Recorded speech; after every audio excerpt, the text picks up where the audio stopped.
lengkap yang dulu itu ya Ustadz Iya, ya. iya. Peggy melati putih dan suci harum mewangi sepanjang hari seperti bidadari untuk astagfirullahaladzim. Saya pernah ambil sekolah di Manchester ya, di UK untuk pengolahan bir. Dan waktu itu dari murid-murid yang pernah belajar di sana sekitar 26 negara gitu, saya salah satu lulusan terbaik. Allah. Pendidikan formal saya, alhamdulillah S1 S2 saya diizinkan Allah cum laude. Yang non formalnya, salah satunya saya memang pernah sekolah untuk astagfirullahaladzim. Saya pernah ambil sekolah di Manchester ya, di UK untuk pengolahan bir.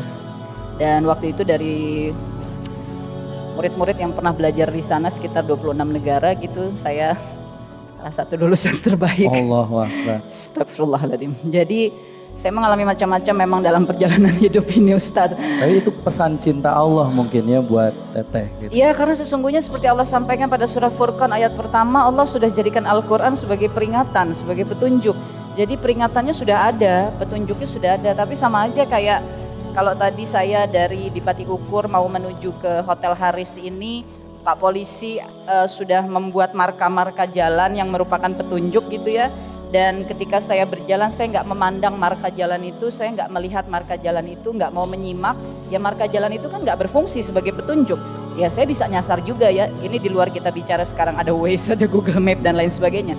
Artinya petunjuk itu sudah ada, tapi kalau kita tidak menggunakannya itu tidak akan jadi petunjuk. Peringatan itu sudah diberikan. Allah katakan di dalam Al-Quran, Allah mengirimkan para rasulnya, Nabi dan Rasul kan untuk memberi peringatan. Tapi kalau kitanya nggak nyimak ya nggak jadi peringatan.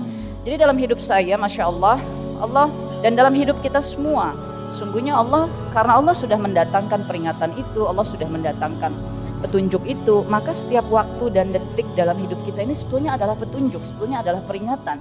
Karena Quran itu kan menaungi jagat raya kan Ustaz, selalu dunia ada akhirat. sinyal dari Allah.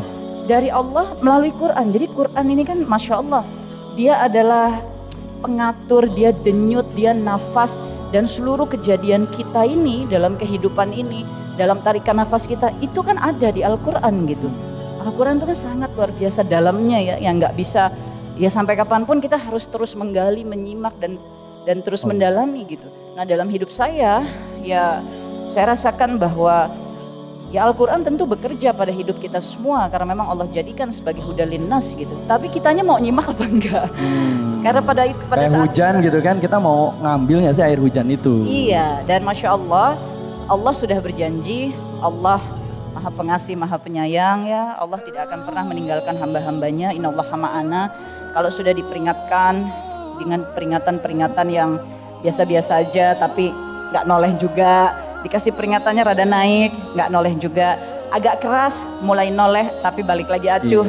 Maka dalam hidup saya datanglah masanya, saya mengalami 2,5 tahun, sekitar 2010 sampai 2012 pertengahan, panggilan dari Allah yang beruntun nggak ada berhentinya, macam-macam peristiwa dan datang dari berbagai penjuru, dari mulai soal rumah tangga, orang tua, kesehatan, karir, bisnis, investasi, persahabatan, dari segala penjuru selama 2,5 tahun yang semuanya tuh bagaikan kehancuran.